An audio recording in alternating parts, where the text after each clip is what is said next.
नमस्कार मंडळी, कांचन ब्लॉग्समध्ये तुम्हा सगळ्यांचं स्वागत आहे। आता ही जी भाजी तुम्हाला दिसती आहे ती आहे जे सोले असतात किंवा तुरीच्या शेंगाच्या ज्या बिया असतात त्याची भाजी आहे, बटाटा घालून केली। चला तर रेसिपी बघूया। इथे मी सोले म्हणजे शेंगा सोलून घेतलेले आहेत, हिरवी मिरची, कांदा, बटाटो आणि सुकं खोबरं घेतलेले आहे। आता जे सोले आपण सोलून घेतले होते किंवा शेंगा तुरीचे सोलून घेतल्या होत्या त्याच्या बिया आहेत त्या आपण तव्यावरती भाजून घेऊया।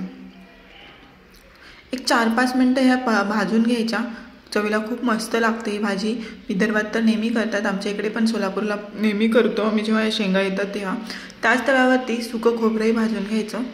तुम्ही जर कांचन ब्लॉग्स या चॅनलला नवीन असाल तर शेअर करा, सबस्क्राईब करायला विसरू नका, म्हणजे जेव्हा नवीन व्हिडिओ अपलोड होईल तेव्हा त्याचं तुम्हाला नोटिफिकेशन पण येईल। त्याच तव्यावरती आता मी हिरव्या मिरच्या पण भाजून घेणार आहे।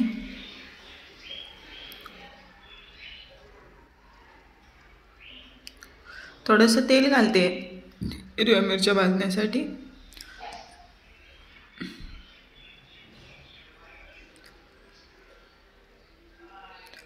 हिरव्या मिरच्या पण चांगल्या भाजून घेतल्या की चवीला खूप मस्त लागते भाजी, त्यामुळे मी 5-7 मिनिटं भाजून घेते। नंतर आता जे सोले आहेत त्यातले अर्धे मी अर्ध्याच्या वरती 75% मिक्सरमध्ये घालून त्याची बारीक अशी पेस्ट करून घेतलेली आहे। अरद बोबडे वाटून घेतलेले आहेत। नंतर त्याच मिक्सरच्या भांड्यामध्ये जे आपण हिरवी मिरची आणि सुकं खोबरं भाजून घेतलं होतं ते घालायचं आणि त्याची एक फाईन अशी पेस्ट बनवून घ्यायची। नंतर कढई तापवली, कढईमध्ये चांगलं तेल 2 चमचे तेल घातलं। तेल चांगलं तापलं की त्याच्यामध्ये जिरी आणि मोहरी घातली। जिरी मोहरी चांगली तडतडली की वरतून कांदा घातला। कांदा चांगला लाल होईपर्यंत परतून घ्यायचा।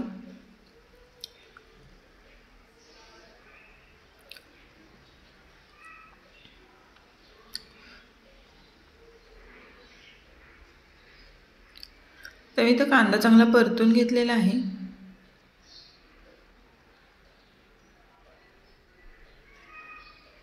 त्याच्यामध्ये जे आपण मिक्सरला वाटून घेतलं होतं मिरची आणि खोबऱ्याचं ते घालून घ्यायचं।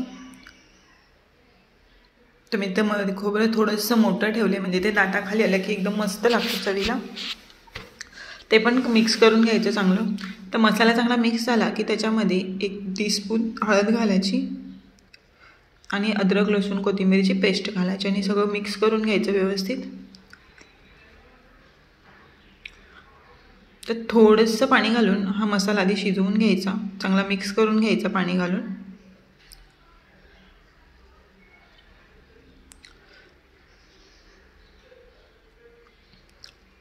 मसाला आता सगळीकडे व्यवस्थित मिक्स झालेला आहे। अजून थोडंसं पाणी घालते। तर मसाला चांगला शिजला की त्याच्यामध्ये 1 बटाटा तुम्हाला आवडत असेल तर घालू शकता, पण आम्ही घालतो शक्यतो सोल्याच्या भाजीत।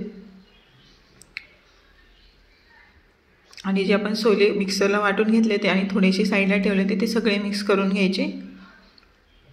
एक 2-3 मिनिटं परत बटाटा आणि सोले घातल्यानंतर मिक्स करून घ्यायचं।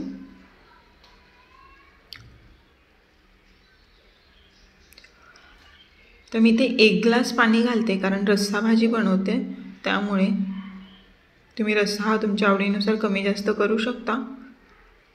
पण आपले सोले आणि बटाटे शिजाल तर 1 ग्लास मिनिमम पाणी पाहिजेच। वरतून चवीपुरतं मीठ।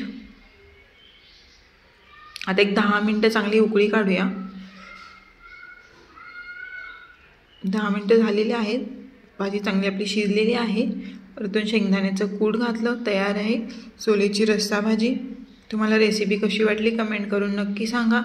चॅनलला नवीन असल्यास शेअर करा, सबस्क्राईब करा आणि भाजी भाकरीसोबत ट्राय करा। धन्यवाद।